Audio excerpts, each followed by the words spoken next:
for our wild after Thanksgiving holiday travel adventure. All right, y'all. We freaking made it by the grace of God, right? By the hair of a chinny chin chin. Gotta go. Need a boarding pass. Hey, everybody. It's Miss Casino running and cruising. We are here live at the Icon of the Seas, just hanging up out on the balcony by the Christmas tree. Anyway, we wanted to just come and talk while we had a little in-between time. And we wanted to talk about the good and the bad of traveling, as far as flying, as far as ride sharing, and as far as cruising, right? Yes.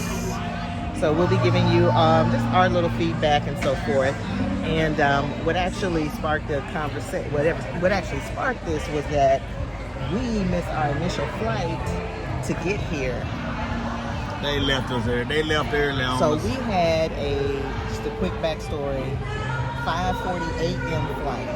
Okay, yes. Boarding time was 5:10. We didn't see that necessarily, so that was on us. However, we got there probably about 5:15. But it took us that long to get through the security line. Now, they already checked us in curbside at the bellhop. So our bags made the plane. Our bags made the plane. But then when we finally got through security to our gate, there was nobody at the gates except for the two attendants of the airline. And at 5:40 on the dot. No plane backing out, plane gone. Okay? All the little pull-ups was empty. No planes was anywhere at any of them gates at that time. So the attendant was already telling him, your flight is gone. And then I'm still walking up, and I'm like, I know she ain't saying the flight is gone. Yes. And yes, and behold, it was gone. Now, boarding time for the cruise is 1 o'clock. Yes. And the complete boarding time was 3:30. It's 3:30. Well, they say that they close the gangway closes at 3:30. Yes, and so we were told once we missed our flight that they could get us here, into the port of Miami by 2:45. 2:45, y'all. So we were like, okay, that should be cool as long as we can get our ride share to come in a timely fashion. So then I scheduled a ride share, and they were there, but then it said they were 7 minutes away, and we never saw the car. And it was 3:10 at the time. At 3:10, yeah. So then it was like, what, 3:20? Yes. It was like 3:20 when we got a taxi. Well, no, 3:15. It was 3:15 when we got, okay, when we finally decided, let's just go and get a taxi.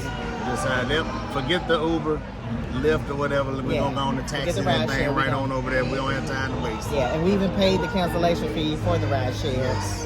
Which we didn't want to do, but we needed to get on the ship. Yep, we need to make it to port. Yeah. So our taxi driver, let him know what happened. He temporarily got a lead foot for us. That our boarding was late and we need to get on this ship. So he got us there with his temporary lead foot, and we were able to go ahead and board. Now, once we got... he got us there at 3:25. Right. 10 minutes. Got us there 5 minutes to spare. Once we got to the port, they were very cool. They were making it seem like, don't worry, you're okay. We're going to let you on here and stuff like that.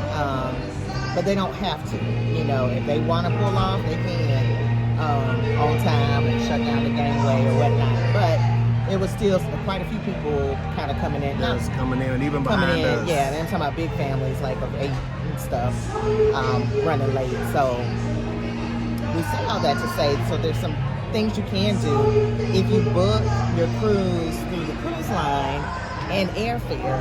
You have assurance that they'll actually wait for you if there's some delays. If you book through them for your flight, if you have to fly in. Or I think rent a car too. If you rent your car through them, then that's that. We don't normally do that. Like, we normally don't book the extra part of travel through them. But anywho, if you ever fly on the day of your cruise, you probably want to do that option just to ensure you do not get left. And then one thing we learned today from our cabin attendant, I guess the people on the opposite side of our room, they missed their flight by 10 minutes. The day boarding. Yes. they missed their flight by 10 minutes, and so they had to make accommodations and flew into Cozumel, Mexico. Yes. And got on 4 the ship. days after the ship set sail. Yes, we're on day 5, so they day just 5, so they missed 4 whole days of the cruise and had to reroute, probably pay extra money. I don't know. Anyway, so you want to look into maybe having a travel agent or booking through the cruise line if you have to get a flight on the day of your embarkation day of your cruise. So learn from our mistakes. We thought we had plenty of time because we're gonna get there at 8:30 in the morning. But luckily, we had the earliest flight, and this happened because if we had 10 a.m. or later, we would have missed the this cruise. Yeah, we would have missed the cruise, or had to see. I don't know what allows you or permits them to let you come in from another port, because most of the time they don't want to take you from, like, you fly in and then ride back. They don't like that. So these people, I'm assuming, maybe booked it through the cruise line for their airfare for them to make that accommodation. That was very nice. So at least they get some of their cruise back out of a 7-day cruise. So anyway, we just wanted to share that real quick, and we might come back with a little bit more helpful information, and hopefully you find this informative for you as you plan your future travels. And please continue to subscribe, like, which is a simple free thank you. And you can turn on your notifications if you want to make sure you see our videos. And always love life. It's casino running and cruising. Peace.